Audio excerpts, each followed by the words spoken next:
Ekonominę situaciją mes turime labai prastą.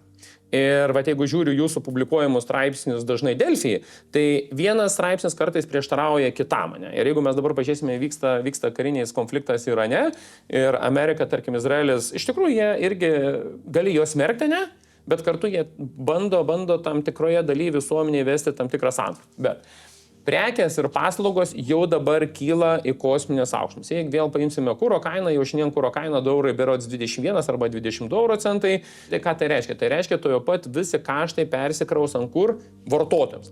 Prekybininkai po kol kas dar bando iš savo atsargų laikytis, bet žemės ūkio sektoriui jau prasidėjo batai, kaip aš ūkiškai sakau. Dėl ko prasidėjo? Nes už 2-3 savaičių jau ūkininkai pilnai su žemės ūkio technika išvažiuoja visi į laukus. Ką išvažiuoja? Tai reiškia, reikia piltis kūro, kūras tavo kyla, savikaina kažto. Plus trašos. Trašos realiai, pažiūrėkit, kiek pakilo. Indija sustabdė eksportą, Kinija sustabdė eksportą. Tikslas jums. Ką padarė amerikonai? Amerikonai staigiai atsiuntė ypatingai pasiuntinį Baltarusiją, susėdo su Batiuška pasišnekėjo, susitarė, nuėmė sankcijas belekalio trašom, nuėmė finansų ministerijoje, kad procesas galėtų toliau važiuoti. Įdomus vienas faktorius, kai kaip indai ir kinai susitarė su Iranu, kad leis toliau prekiauti kūrų, ką Iranas pasakė, kokia valiuta turi būti mokama. Ir tarp kito ko, jūsų kolegos apie tai visiškai nerašo. Taigi Iranas su Kinija pasakė, ir Indija, ne doleriais mokėti, o juaniais mokėti. Ir tada Trumpas suprato, kad doleriui bus šakės, jis tada ketvirtadienį iš penktadienio naktį, ką priima sprendimą, panaikinti Irano naftai sankcijas. Tikėdamasis, kad kažkiek slūro. Bet, mėlyje mano, čia dar pradžia yra.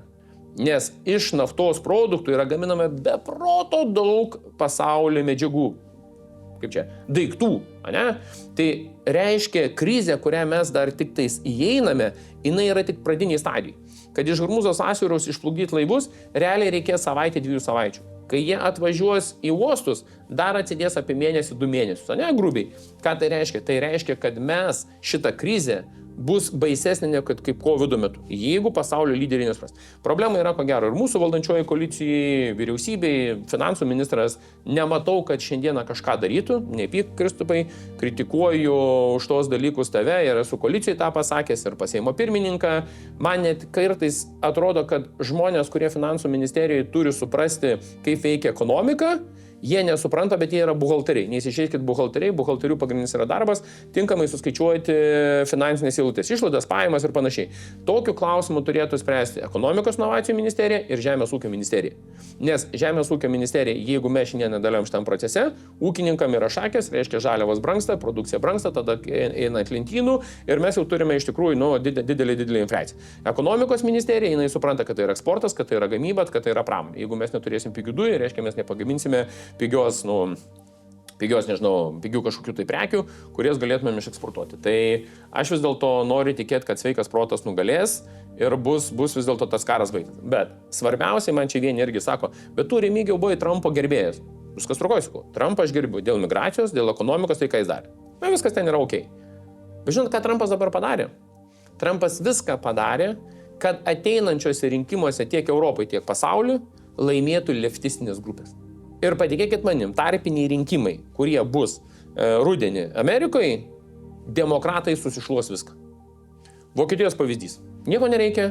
Vokietija vienam iš didžiausių miestų, kur socialdemokratai visą laiką laimėdavo ir meras būdavo jų, berods nuo 2014 gal metų paskutinis meras buvo. Rinkimus laimėjo ne konservatorius, ne socialdemokratas. Rinkimus laimėjo žalieji. Žalieji, kurie yra absoliučiai už leftizmą, absoliučiai žalio kurso, absoliučiai yra iš tos chaoso valstybėje darimo. Tai jūs ką galvot, kad per visą Europą neįstais? Eis, absoliučiai. Nes matydamas, kad Trumpas nebesusitvarko su Iranu, leftai tai sakys, taigi mes sakėm, kad taip yra, prie mūsų to nebuvo. Ir čia aš manau, kad bus esminė strateginė klaida padaryta, būtent rinkimuose atiduodant leftistams pergalę.